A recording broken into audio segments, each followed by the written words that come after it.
You think being alone will fix you, but it might be the reason you're stuck. Most people don't realize this. Stay with me for a moment, because what you think is healing might actually be avoidance. We're going to look at something most people miss: why being alone isn't the same as doing the work, what doing the work actually means, and why your patterns only show up when something inside you gets triggered. Welcome to the inner room.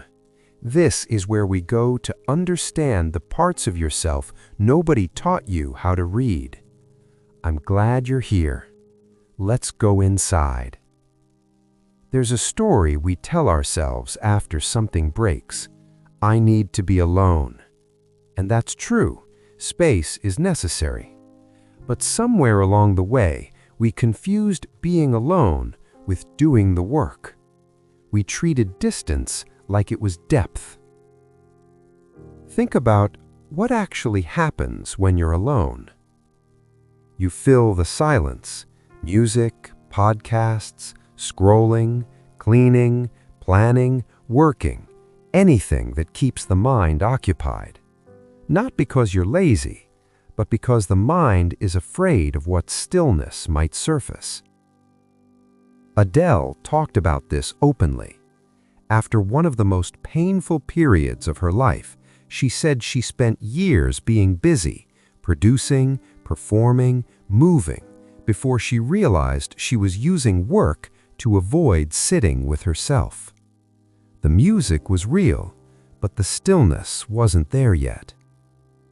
And this is why people come out of 6 months of healing and walk straight into the same relationship with a different face. Not because they didn't try, but because they spent that time away from people without spending it toward themselves. Carl Jung wrote that until you make the unconscious conscious, it will direct your life and you will call it fate. Solitude by itself doesn't make anything conscious. It just removes the noise. And if you immediately replace that noise with other noise, nothing changes. Distance is not the same as depth. This phrase has been used so many times it's almost lost its meaning. Do the work. We hear it everywhere. But what is the work exactly?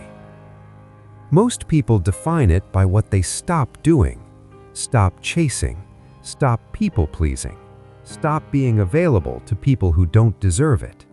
And those things matter, but stopping is only the first layer. The deeper layer, the one most people avoid, is inquiry. Not just what happened to me, but what did I decide about myself because of what happened to me? Look at someone like Keanu Reeves. By his 30s, he had lost his best friend, his partner, and his child, all within a few years. In interviews, he never performed healing. He never claimed to have figured it out. What he described was something quieter, learning to carry grief without letting it become identity. Learning to ask not just why did this happen, but who am I when everything I love is gone? That's the deeper question, and it's the one most people skip. Because it's easier to understand your story than to question the conclusions you drew from it. You can name your attachment style, identify your patterns, narrate your childhood, and still be running the same software. Because the mind can know something that the nervous system hasn't yet learned.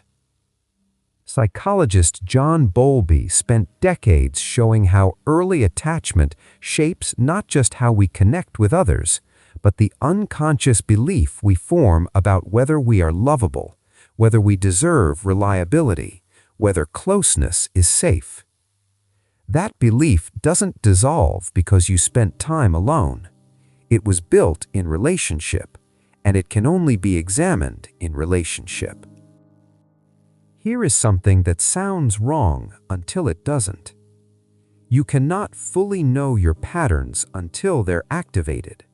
You can suspect them, you can theorize about them, you can write about them at length, but the pattern only reveals itself completely when something triggers it, when someone is late to reply and the old anxiety rises, when someone gets close and some part of you starts looking for the exit, when a conflict happens and you go completely silent.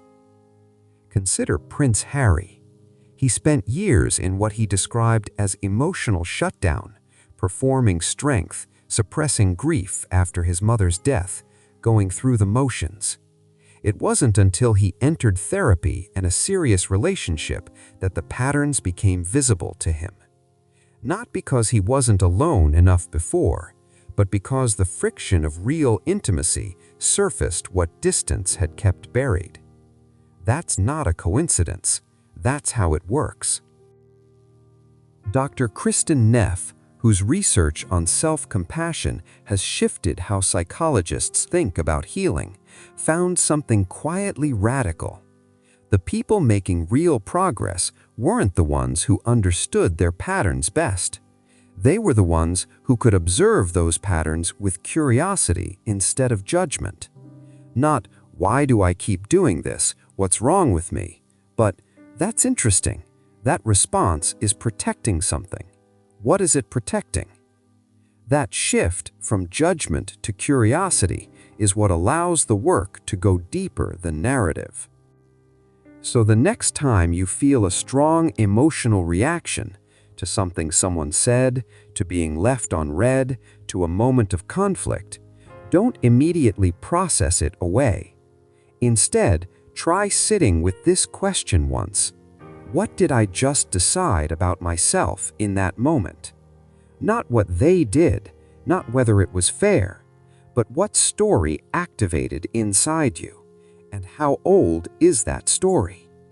Because the pattern lives in the story, and the story was written long before this person, this situation, this version of your life. Being alone was never the solution.